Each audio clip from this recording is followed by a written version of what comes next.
What's up, kid? Whoa! What's up? What's up, dude, bro? Carson Music. Can you make me some new Halo music for my new TV show? And please make it really sick. Sure, bro. What kind of feel you going for? You want to make it like the good old days back in Halo CE and get some really good and bring back all the themes that everyone knows and loves in the way that's just beautiful. No, I want you to modernize it a whole lot. So are you telling me that you don't want electric guitar solos in your soundtrack? No, we have to modernize it, and that way everyone will love it even more.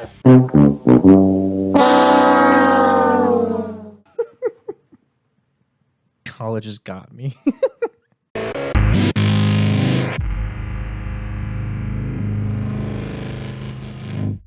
Hey, what's up, guys? This is Carson, and welcome back to another video. I'm not going to explain that intro. I feel like I'm going to cringe editing this, and probably after it comes out, but like, I don't know. You gotta have fun with these. You gotta have fun with these videos, and it brings up exactly what I'm actually going to be talking about in this video, and that's talking about modernizing, like obviously I was talking about the Halo soundtrack, so modernizing sounds and why I don't like epic trailer music, because that plays into that, and that can be a very big deal when it comes to certain things, and so I'm gonna kind of go into that. Also, I just want to say congratulations to my friend Sud for getting third in the remix competition for the Dark Fracture thing. I'm sorry that you didn't get first, so your thing will not be in the game, but I am very proud of you for getting third. And I know that you thought that you wouldn't get in the top 3, so that's a very good thing, and I am... So to understand this concept of what epic music is, epic trailer music or modernized epic kind of music, we have to go back to 2010, whenever it really started kicking off. I say 2010 because that's whenever it started. This movie came out. It's called Inception. I'm sure some of you know it. It's one of the greatest movies ever made. It's my favorite movie that's not a part of like a big franchise like Star Wars or something. And so Hans Zimmer did the soundtrack for that score, and he made this sound that I'm sure you've heard before in countless trailers and a whole lot of other things. And here's that sound.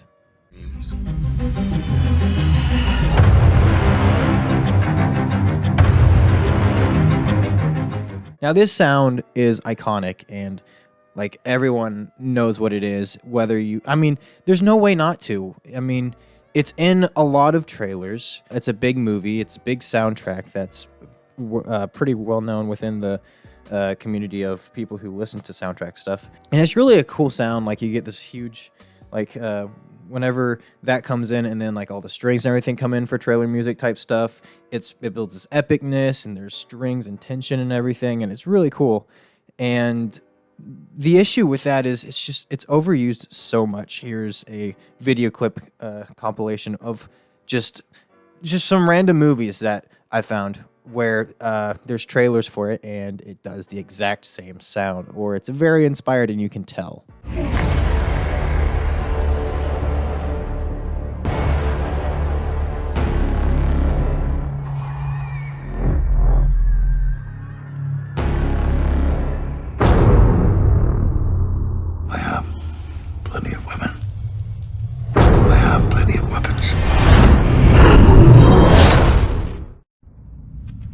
Let's go over this again.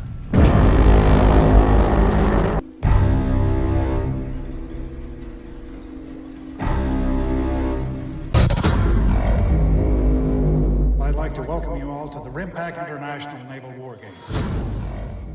I mean, why should a sound and idea get copied and used so many times? It's kind of like the Call of Duty thing going on right now with the menus and everything. It looks the exact same, and it's been like that for a couple of years now. And I understand that the formula works, but it's the same thing. So I don't understand why things can get copied so many times before it becomes redundant. And unlike Call of Duty, this has been going for like at least a decade, this whole... And that has really played into how people associate soundtrack music, I feel like. Because there's artists like, you know, Samuel Kim and artists like that, and they have a far reach. And people end up getting the wrong idea about soundtrack music because, you know, in soundtrack music and this epic trailer stuff, you get the strings, you get the brass, that everything you get in a soundtrack score, right? And since trailer music is more popular with, marketing and everything for movies, and that's where you hear a lot of like that kind of stuff besides actually going to the movie theaters.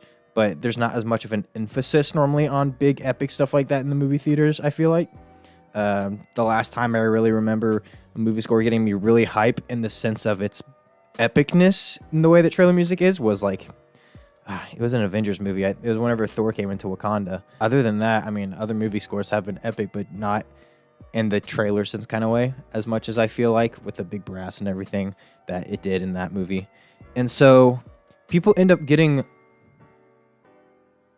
and that plays into overall how people perceive movies and stuff, I feel like. And it impacts people whenever they are making scores for things, and it kind of changes how modern music sounds for these kind of things, and it changes.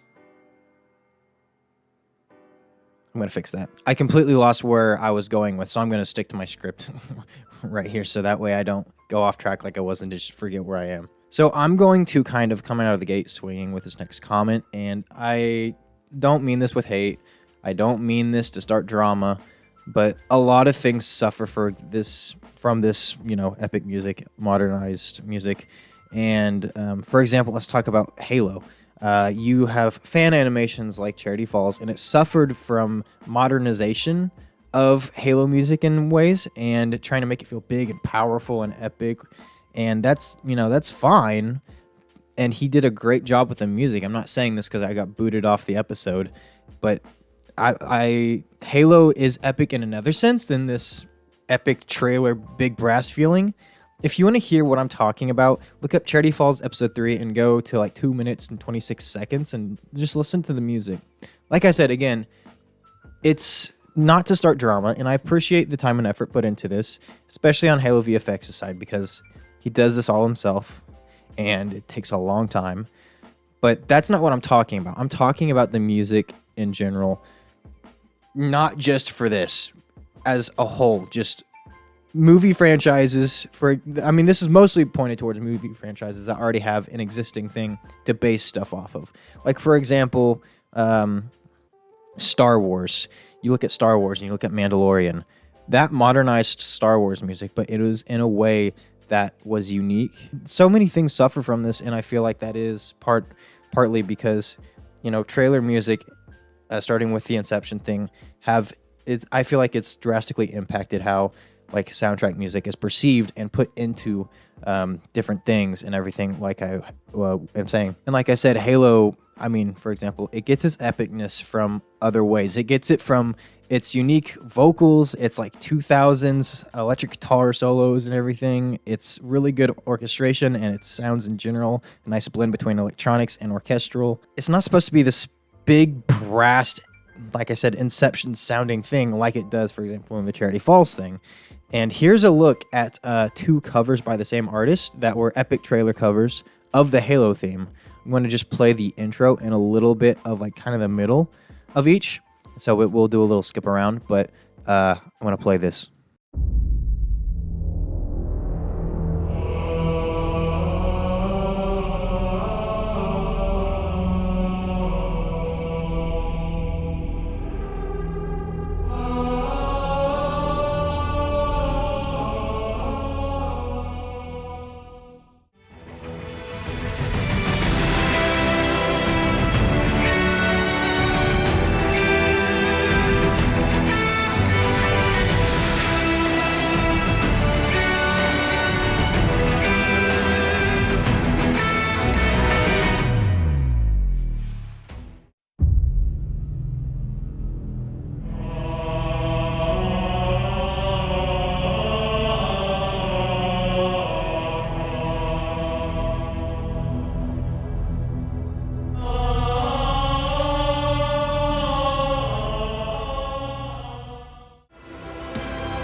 Also, I lied. that was two different composers. Do you see what I mean by it's not original and it's kind of overdone? This video will probably get very mixed reactions like my Spotify video, and that's fine. I might lose some subscribers like I did with that video.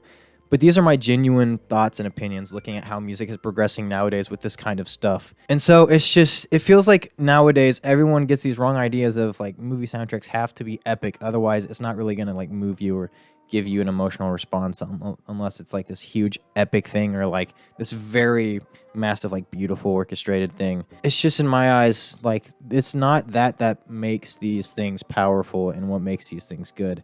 And I think people are getting mixed ideas about this, I guess I'll say. Truth be told, I used to really enjoy trailer music, and I still, as much as it may seem, I do like trailer music and, epic trailer covers of things. I'm okay with them. I'm not saying that they should, stop completely. They should all just give up, I'm not saying any of that. I'm saying there's a time and a place for these kind of things, when to make something epic and when to not, when to try and do something more original, and when to, try and keep stuff based off of source material if you are working on something that is a previous franchise. Like whenever I first started this kind of music, I was like, oh, it's got to have these massive drum sounds like in Man of Steel, and it has this huge brass like you hear in the trailers. But there's a lot more to it than that. And that's just not original. And all these composers that do this mostly epic trailer cover type stuff, they could be doing more original stuff to really show off what they can do instead of making, like, for example, like a epic trailer music template in Cubase and just reusing it by adding and removing different instruments and changing the melodies and the chords and everything. Like I said, I have respect for these artists like Samuel Kim and everyone, but in my eyes, it's just doing more harm than good to the overall view of this kind of orchestral type stuff. When it comes to movies and how movies and games and stuff are played into trailers, because the trailers market the game. And if what's in that movie or whatever, or in that game, is not what you hear in the trailers, I feel like there are some people that just tune it out a little bit more and they're like, the music's not as good as I thought it'd be, or something along those lines. I know there's people that have thought that think like this because I've talked to a few of them. And that's one reason why I wanted to make this video. It's also dumbing down the creativity when it comes to trailer music. Like I said, Hans Zimmer literally invented this sound for Inception that you hear everywhere by having brass players play into an open piano, and there's a brick holding the sustain to make the strings vibrate when the brass play into it, and it gave it that massive feeling, and he recorded that and everything. But that movie came out in 2010? It's 2022, and we still have kind of not gotten off of that. Hans Zimmer made a sound that changed trailer music for years, and that's amazing. But I feel like we should strive to keep changing, keep evolving. It feels like we haven't evolved trailer music at all, really, in my opinion. Like, consistency of trailer music kind of being the same throughout all these years has kept the epic trailer music covers and everything alive and keeping them going, because people are like, there's this trailer music that's really cool. And then they're like, I can't wait to hear what Samuel Kim does with this one theme from the show that I really like. And then he'll make 5 different versions of the same theme. So basically, it's just why can't we just try new things and let that kind of die out a little bit? Now, the argument can be made that I'm being a hypocrite when it comes to this kind of replicating sounds and films and stuff to get it sounding like it's from the film or game. Like, for example, my song Shattered Ring, that is like a Halo thing. I made it to sound like it would be in a Halo game and everything. But the difference is I'm not trying to epicify, I guess. That's not a word, but it's the Halo. It's not just the Halo theme and everything that we hear all the time. It's not the same notes, but added with these huge brass layers and big choir layers or anything. But it's my take on what a Halo song would be with elements of the Halo theme and everything. And there's variation, and with those kind of trailers or covers, we don't get much variation as much as that. I could be completely wrong. Correct me if I'm wrong, but in my opinion, that song does. It's different, and it's not generic as some of these epic trailer music covers are. Again, I could be wrong. I could be just sucking up whatever I make, but I mean, in my eyes, I feel like they should strive to do more things like that, something more creative. If they do want to do something based off of its show or something that they like, they can. I just feel like it should be a little bit more creative than just doing the same thing over and over. That's my thoughts on the subject. I hope that this had made some kind of sense, because it does in my head, and I'm trying to get this across, my points across. If you make epic trailer music or like it, I obviously don't hate you, and you can do what you do. If this is what brings you joy, then keep doing it. This is just food for thought, and I don't know if I got that across well. I tried my hardest. I don't hate you guys. I do like trailer music. It's just there needs to be a time and a place for it, and it needs to try and strive to be different. So that way, people don't get their hopes up for something that's generic like everything else and then be like, oh, it's not as cool as it sounds in the trailers. So if you don't agree with me on this, that's fine. I respect your opinion. For example, E9, my Spotify video, he disagreed with me, but I mean, we're still friends. Also, he did a really good job on the recent Loacher Films animation. It's a Halo animation. You should go check that out. The link will be in my description, because I want you guys to hear it, and he did a really good job on that. All right, that's all I got for this video, and I hope you guys have a good day.